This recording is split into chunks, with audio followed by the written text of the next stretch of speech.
We have reporters live from the presidential caucus in Iowa to hear what candidates have to say about the upcoming election. Obama reveals new executive actions on gun control, how Elon students and Alamance County residents are reacting to the proposed changes coming up. And why the newest trend in transportation is rolling its way off campus. All that and more. Elon Local News starts right now.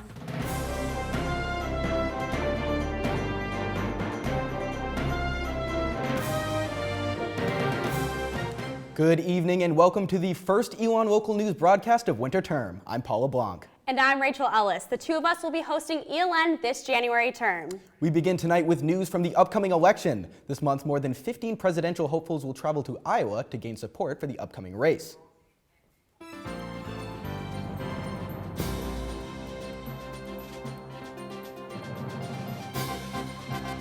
Now the Iowa caucuses aren't until February 1st, but candidates are already spread out across the state, campaigning in high school gyms, coffee shops, and libraries. We have a team of reporters on the ground in and around Des Moines this week as presidential candidates begin to make their final push. But what is the Iowa caucus? It's an opportunity for candidates to make a name for themselves on a national stage and for Iowa residents to cast the first votes of the primary process. Today, Republican presidential candidate Dr. Ben Carson spoke at a town hall event this morning in hopes of gathering support in Iowa. Democratic candidate and Vermont Senator Bernie Sanders held a town hall event as well. Right now, our Gary Grumbach and Brianna McClelland are live in the Iowa Brown and Black Forum at Drake University in Des Moines. The forum hosts the three Democratic presidential candidates, Hillary Clinton, Bernie Sanders, and Martin O'Malley. The candidates will be discussing issues facing the growing multicultural population in the United States. Gary and Brianna, what can we expect from tonight? Thanks, Paul. We're here at the Brown and Black Democratic Forum presented by Fusion. Now, the event does not start until 7 p.m., but we're here to give you a preview of what can be expected from tonight's event. Yes, all three major Democratic candidates will be speaking tonight, and this forum is actually the oldest minority forum in the nation, so we're expecting a lot of great conversation to come. And they're going to be talking about topics including immigration reform. They're going to be talking about Black Lives Matter movement, as well as police brutality. These are just some topics that have been in the public sphere over the past few years. Yes, and of course, although all three candidates are within the Democratic Party, they do have their own specific viewpoints that they like to stress. For example, Governor O'Malley believes that the diversity of our country is starting to erode, and he really wants to make immediate relief for immigration policy. Yeah, and Secretary Hillary Clinton, she believes that America needs comprehensive immigration reform with a pathway to citizenship, and she wants to make sure everything is done to the fullest extent of the law to help families out in this process. Exactly, and then Senator Sanders, he believes as opposed to deport, these folks should be able to assimilate. Yep. And now I spoke to Bernie Sanders and his supporters at today's event in Perry, Iowa. Stepping on stage to Bruce Springsteen's We Take Care of Our Own, Senator Bernie Sanders spent the afternoon in Perry, Iowa. To a packed house of more than 250 supporters, Sanders stressed his ideas on student debt, increased minimum wage, and women's rights. What politics should be about is what's going on in our country, what's wrong, how do we come together to change it, how do we go forward? That's kind of what politics should be about, not ripping apart everybody. This was 18-year-old Eddie Mortenson's first time seeing Bernie Sanders. He came out to hear what Sanders had to say. I thought it was really fun. It's a lot different than the other rallies I've been to. I think he's a really good speaker, and he really is just he's just a guy. He's not a presidential candidate at all. He's just some guy that you can meet on the street in Boston. Senator Sanders focused part of his speech on minimum wage, a hot-button issue for middle-class voters. I believe that anyone in America who works 40 hours a week should not be living in poverty. That's why I believe we should raise the minimum wage to a living wage, $15 an hour, over the next several years. Senator Sanders, one of the many candidates trying to have his voice heard 3 weeks before the Iowa caucus. In Perry, Iowa, Gary Grumbach, Elon Local News. We will have live and online coverage of the Iowa caucus all winter term. So stick with Elon for the latest details and news supporting the race to the White House. With the North Carolina primary elections drawing closer, Republican presidential hopeful Marco Rubio held a campaign rally in Raleigh Saturday. Rubio spoke to roughly 1,300 people about health care, national security, and his problems with the Democratic Party. After 7 years of Barack Obama, this is not a time for patience. If we get this election wrong, we may not be able to turn this thing around. And that's why I ran for president. North Carolina State University senior Andrew Smith says he plans to vote for Rubio because he thinks the Florida senator can win the general election. When he's speaking, you want to support him. Like, he's a nice guy, he's cracking up jokes and everything, but I just like him a lot. I think he would. With just a year left in office, President Obama is making another attempt at gun control legislation, this time through executive action. I spoke with members of the community to see how they are reacting to this new proposal. President Obama outlined a new executive action on Tuesday, which looks to expand gun control legislation in the U.S. While some have praised the new executive order as an important step, many, including owner of Burlington's Tacticool Solutions, James Mogg, say while the legislation won't affect his business, it will do more harm than good. It affects people that are innocent, that, it's not really an issue with. President Obama's executive order calls for the United States Bureau of Alcohol, Tobacco, Firearms, and Explosives to issue stricter guidelines requiring sellers to go through the FBI to investigate whether buyers have criminal records or have mental health conditions disallowing them to own a gun. Mogg says his customers agree the plan Obama has outlined would not be for the better. We're trying to remove the tools from the people's hands that commit these crimes, but there's a much deeper root. There's a foundational issue going on within that person. They're going to use whatever means and tools they can. On Elon's campus, opinions differ. President of Elon College Democrats Caroline James says Obama's proposals are long overdue. It's frightening knowing that people can have a concealed weapon, and it's frightening in the car. I'm like, oh, should I honk my horn at this person because they cut me off, or are they gonna whip their gun out at me? I don't know. Slate magazine published a report stating only 1.6% of mass shootings have been stopped by armed civilians. However, gun rights activists argue more mass murders would have occurred if armed civilians weren't there to intervene. Member of college Republicans and gun enthusiast Ryan Pelosi says he believes restricting gun sales would put more people at risk. And I've never felt threatened by them. I walk around a Walmart and see people concealed carrying, and I just have never felt uncomfortable around them. If anything, I feel more safe when more people around me are armed. Moving forward, James Mogg says he hopes politicians will view guns the same way he does. I look at firearms, they're a life insurance policy. You hope you never have to use it. It's there and it makes you feel secure. Obama's executive order is his second legislative attempt to expand gun control since the Sandy Hook massacre.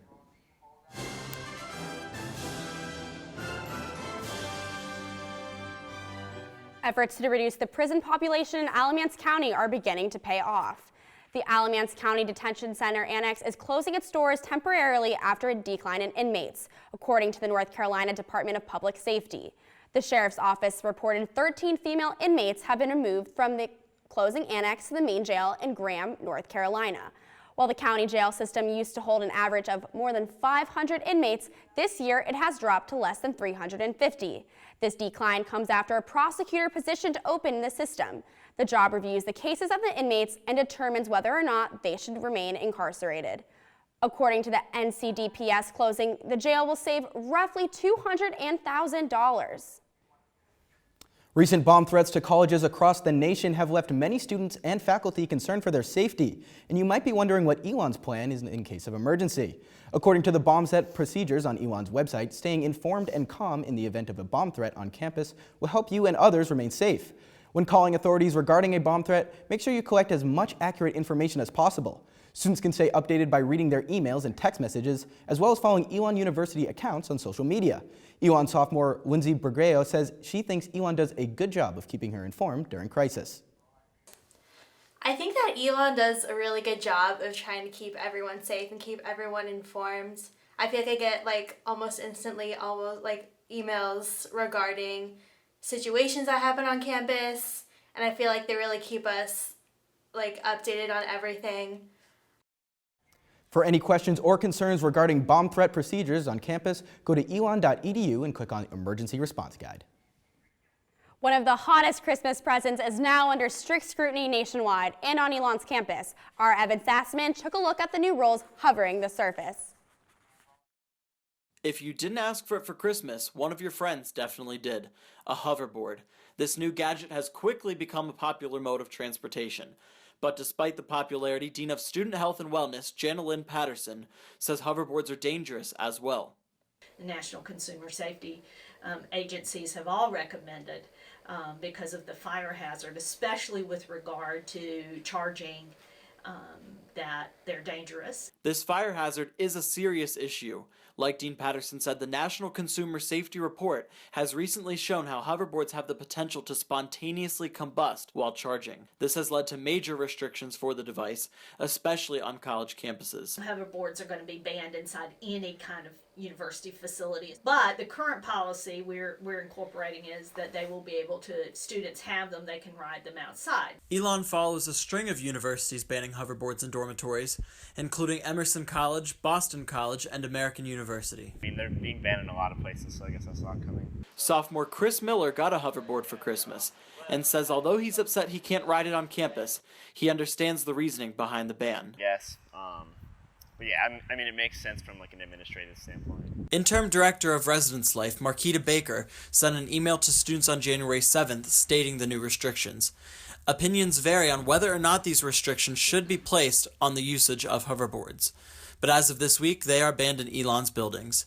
Evan Sassaman, Elon Local News. Hoverboards will be included in the updated student handbook released in February. Some believe millennials are a highly opinionated generation, and there's one area where their views are becoming increasingly negative. According to a Pew Research Center survey, about 50% of the millennial age group responded positively about their feelings of the religious groups. This is an 18% drop since 2010. University chaplain Jan Fuller says she can't blame millennials for these negative perceptions.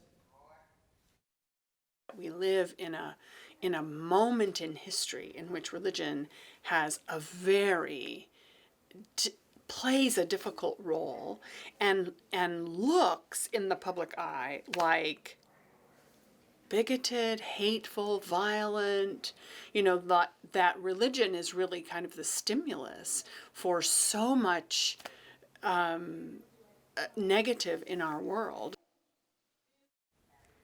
Coming up, will you have the golden ticket? Another chance at the Powerball lottery takes place this week. We'll have the tips and updates for the $1 billion prize. And coming up, I'm taking a look at your Phoenix 5-day forecast and how El Nino might be affecting your winter plans. Stay tuned.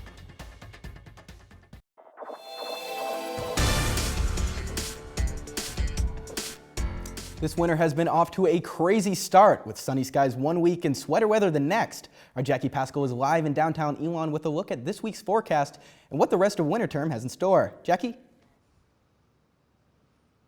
Thanks, Paul. Yeah, the weather hasn't really seemed too winterish lately, but last week we were really feeling the cold. I mean, we had lows in the teens and we had flurries on our first day of classes, but now today it's a little bit milder, especially considering last week we weren't seeing any flurries today. Right now, though, it's in the low 30s, so you definitely want your jacket. The rest of the week, it's going to look pretty similar today, pretty mild. Let's take a look at our Phoenix 5-day forecast. Tomorrow it's going to be pretty nice with a high reaching 47 degrees and plenty of sunshine to back up that rising temp. And Wednesday we'll keep the sunshine, but the temperature drops to the low 30s. But don't worry, the chill's not going to last long. Thursday we'll jump back up to 46 degrees and very sunny skies. And into the weekend, some clouds will be making an appearance. Friday looks to be partly cloudy and in the 50s. With those clouds, we're seeing some possible showers Friday night. They're just possible. Just keep an eye out for your plans. And taking a look at Saturday morning, we're still keeping those mild temperatures and partly cloudy skies with a high of 47 and a low of 30. Now again, this week seems pretty mild compared to last week, and you might be wondering what the rest of your winter is going to look like. I spoke with Fox 8's chief meteorologist Van Denton on what the rest of this winter is going to hold. It's going to be cold, hot, and also on what El Nino is doing now that it's kicking into gear. And Denton explained the confusion between associating this climate change with El Nino. And then you hear people say, well, the South is going to be cooler. Some people will miswrite that as the fact that it's just going to be a real cold winter, when in truth what's happening is this creating more storms, more wet weather is giving you more cloud cover. That extra cloud cover is blocking out sunlight, and that's why the Deep South is cooler.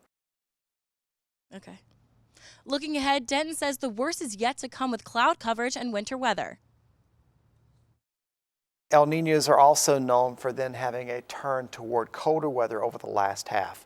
January being the transition month, you start getting progressively colder. So far, everything has been right on cue. Now, the other thing we have to watch is historically El Nino winters get colder by the end of January through February. we also typically see precipitation remain above normal. So if you combine the cold temperatures and above normal precipitation, that gives you more opportunities for winter weather. You can see with this week's temperatures, it's going to be a mild start to the winter, but we will be feeling the cold and it might last a little bit longer than we'd hope. With your winter weather breakdown, I'm Jackie Pascal. Back to you in the studio. Coming up, Mosley is getting a makeover. We find out what construction is happening at the Student Center and around campus. And the Phoenix is on fire. We have the latest updates on Elon basketball's highlights and losses.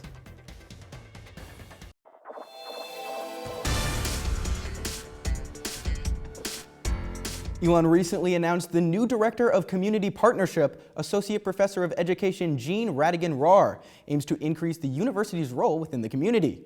Rahr founded the It Takes a Village project, which helps students who have trouble in school by incorporating their whole family in the education process. She, along with 4 education students, will work with families to prepare their children for kindergarten.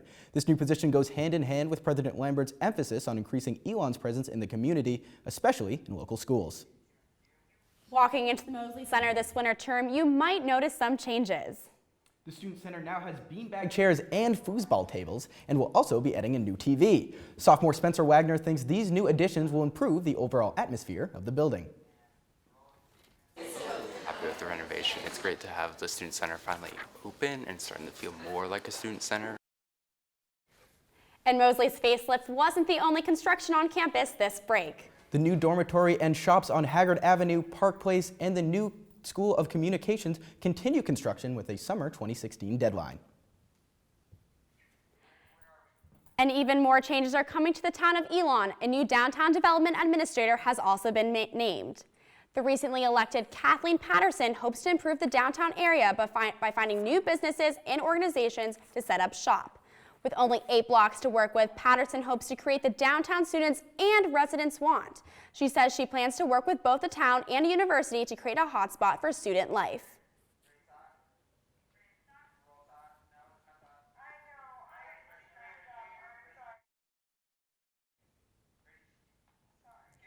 If you'd like to get involved with improving downtown, you can voice your opinion this Thursday at 8 a.m. in the Town Hall on South Williamson Avenue.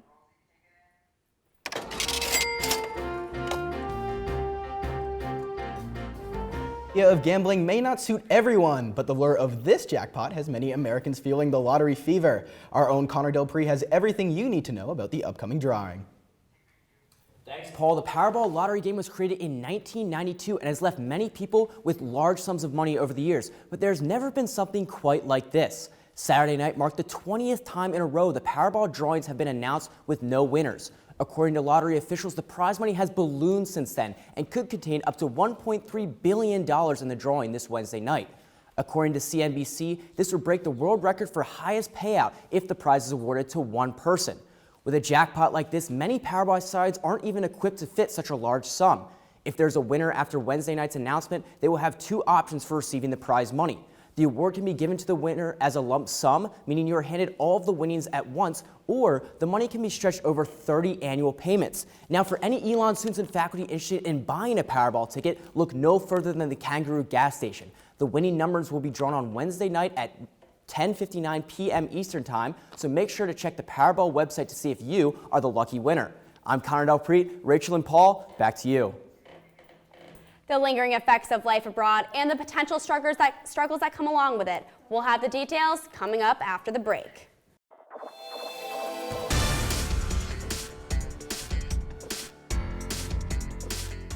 "72% of Elon students study abroad at some point in their 4 years, but no one really talks about what happens when you come home. Our Megan Ford looked into how Elon's Global Education Center offers help from students suffering from their post-abroad blues. The saying post-abroad depression gets thrown around a lot after students return from studying abroad. And although it's not a clinical term, it's something students like Katie Klashani deal with. I feel like what a lot of people don't realize is that when the abroad kids come back, they're not only jumping into classes, but we're also setting up our apartments, trying to see friends, like getting used to going to go get grocery shopping. Even though Klashani says she doesn't consider herself depressed, she does notice the differences between Elon and life abroad. When I'm walking around, or I think of if I'm alone on a Saturday and I'm in Burlington versus I'm in London. In London, I would get on a bus and go to a random place. or go to Greenwich and see the Time Meridian, or go to a world landmark. And in Burlington, I'm just like, well, I could go to the co-op, or I could go see a couple friends. Elon's Global Education Center recognizes the difficulties students have and says help can be found on the Elon Study Abroad homepage. By clicking the Returning Home and After Return button, students can find insight and advice for dealing with post-abroad problems. Everyone had these same experiences. Everyone's feeling the same way that I'm feeling, the depression. That's just like, oh, home is less exciting, but it still can be exciting. Bosca says talking about your experiences and feelings is the best way to overcome the abroad blues. We always say, global ambassadors, we're here. We want to talk about this. We want to hear your stories. We have stories to tell you. It sucks, but you will get through it. Megan Ford, Elon Local News. Elon's re-entry program for students who studied abroad in the fall of 2015 will be held this February.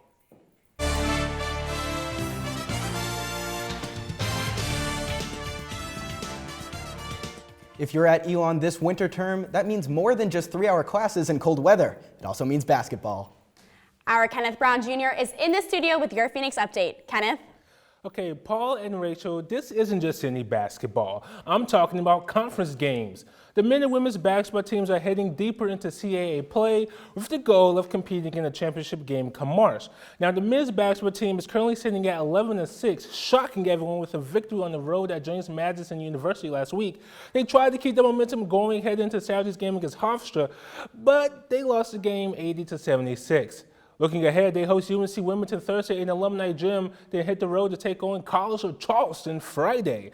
The Phoenix was projected to finish last in CAA this season, but with its current record, the conference season is looking bright.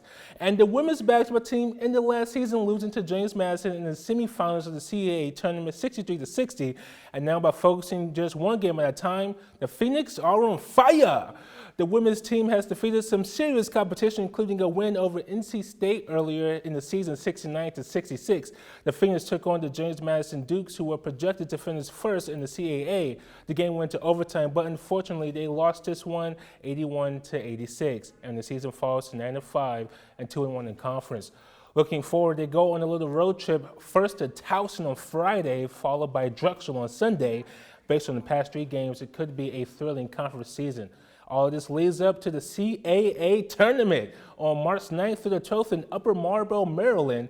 But there's still lots more basketball left, my friends. I'm Kenneth Brown Jr. Rich and Paul, back to you.